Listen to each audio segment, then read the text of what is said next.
Hi guys, this is going to be the first of a series of videos. Basically, I'm not here to teach you how to be a mechanic. It's basically so you can understand how to identify when something's wrong with your bike. And where does it come from? I assess bikes every day and you continuously see the same issues coming forward. And they're simple to identify, and every time you hop on your bike, you should do a basic safety check. And that safety check will ensure that your bike stays in good condition, in the sense that when something is wrong, you'll identify it early. It's simple and cheap to correct, and you can actually ride with confidence and with a bike that actually works properly the whole time. I'm just going to go over, it's more or less what I do when I say assess a bike for a service. When I check a bike in, I go into a bit more detail, but this is what you should do every time before you ride. And I've broken up into an easy acronym, ABCD, so you can actually remember. So the first thing is A. Check your tires. Your tires need to be inflated correctly, of course not too soft. Too hard is also not great, but that's not an issue. You check in that they're actually soft, not too soft. And when you check in, check the condition of your tire. So basically, when you approach your bike, you lift it up, spin each wheel, make sure it's fully inflated, and then look for a flat spot, a bump, something that's out of the ordinary before you hop on the bike. But the primary thing of A is the air. What is the pressure like on your tire? And when you're actually looking at your tire, feeling the pressure, look at your wear as well. Start to get a feel that, tire, regular riding is going to last 3,000 kilometers. The back goes exponentially quicker. I see some tires come through that's on the canvas at the back. It's a recipe for disaster. You will have a blowout, and lo and behold, it will be on a downhill at high speed. Next is B. Now B is basically bearings and brakes. So just on your standard road bike, the bearing that you should always be checking is your headset bearings. And what it is ensuring that the headset is actually tight or correctly tightened. And the easiest way to do, you've got spacers on the headset. Try and rotate them. Don't grip it in super hard and try and rotate. They will rotate, but just lightly. If they rotate really simply, means your headset's loose, which can create a speed wobble and a whole lot of damage to the bike down the line. It's just something that you need to be very wary of, and it should be checked on a regular basis. And then next, of course, is the brakes, and simply the brakes is brake wear. So look at the pads and brake alignment. It's essential that your brakes aren't rubbing, firstly, but very importantly is that the brakes grab at the same time. If they grab left, right, so if one overcompensates, your braking is greatly reduced. And the slightest thing when you take a wheel in or out, it often moves the brakes, and you don't realize it. And I often see one pad is worn completely and the other one is in great condition.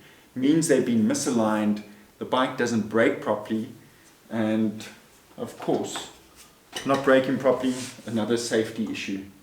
And then C is actually the chain. Everyone's brilliant on chain. Chains are over-looped. I hardly ever see under-looped chains. Check your chain for loop.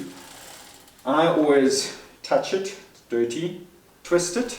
If it's got a grating noise, it means you accumulate sand in your chain, which is not great, and actually then you need to do a full clean on your chain. It shouldn't happen often, but it does happen, especially in rainy rides where you end up on a bit of dirt and the chain can get really sandy. The key is that you don't over lube your chain. Don't lube it every second, third ride. You can get away with 400-500 kilometers before you lube a chain. You know when your chain's dry, it will squeak in a ride. There's nothing wrong with it. There's no adverse effect on the bike or anything.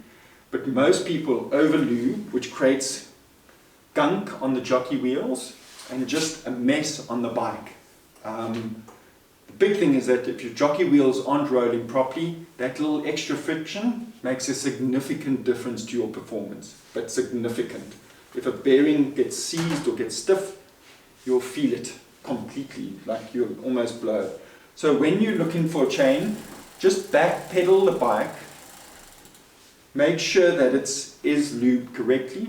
Your dry is a shiny chain basically, and if it needs lube, lube it. But if in doubt, rather not lube it. If your chain squeaks during the ride, then you know you must lube it. And so what if you have a bit of squeak during the ride? It's not the end of the world. The last thing that you need to do, I call it, I'm going to take the bike off the stand, it's the drop test. When I test drive a bike, assess a bike, I'm actually listening for noises that are out of the ordinary. When I set gears, you set gears by sound, not when you line brakes, you do it by sound. Exactly the same in connection when you're finished with the bike and you're going to start the ride. Do a drop test. Your bike should bounce. It makes a certain sound. You can hear straight away that the tire pressure is right. If your headset's loose, it will make a different sound. If your chain's not in great nick, it makes a certain sound. You need to get to know what noise your bike makes. This bike is in great nick, tire pressure is right, chain's not bouncing, wobbly all over the place. Headset's fine because the bounce in the headset's not, there's no reverberation. And if a bolt's loose or anything's loose, it comes through. Bottle cages are tight. They give you lots of warning when a bottle cage bolt's going to come undone. It's not one ride. It's been umpteen rides that it's actually making a slight noise. And when you do a drop test, you pick it up straight away. Bottom line, get to know your bike through sound. When you're riding the bike and before your ride. By purely just dropping your bike, you can tell a lot about the condition of your bike. And then just general basic things when you're out riding. If you do have a small fall, and when I say small fall, you don't even have to be on the bike. You could be at the coffee shop, your bike falls over. If your gears aren't perfect afterwards, it means something's wrong. Invariably something's bent. And bikes have this strange habit of always falling on their right-hand side onto the rear derailleur. And that's designed to bend, to protect your frame. So how you tell if your derailleur's bent is your bike's been riding perfectly, it's had a minor fall, and unfortunately you might not see it fall because somebody might have bumped at the coffee shop and just put it up. And then when you start to ride, for no particular reason your gears are out, there's something wrong. Gears don't just go out. Gears stay true consistently. They go out very gradually through general riding. And then it's especially noticeable in the upper gears. It gets pronounced there, so if it's not sitting in that gear perfectly, get the bike sorted out. Just pop into the shop, I can tell straight away. It's a simple tool that you actually end up using to straighten it. Worst case, you need a new derailleur hanger.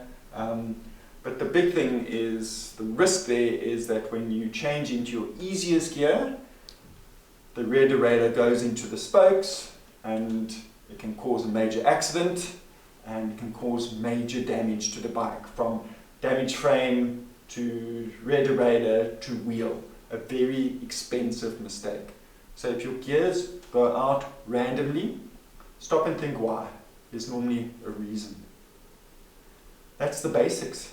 Hopefully it'll keep you safe, enjoying your ride and having fun on the bike. Thanks.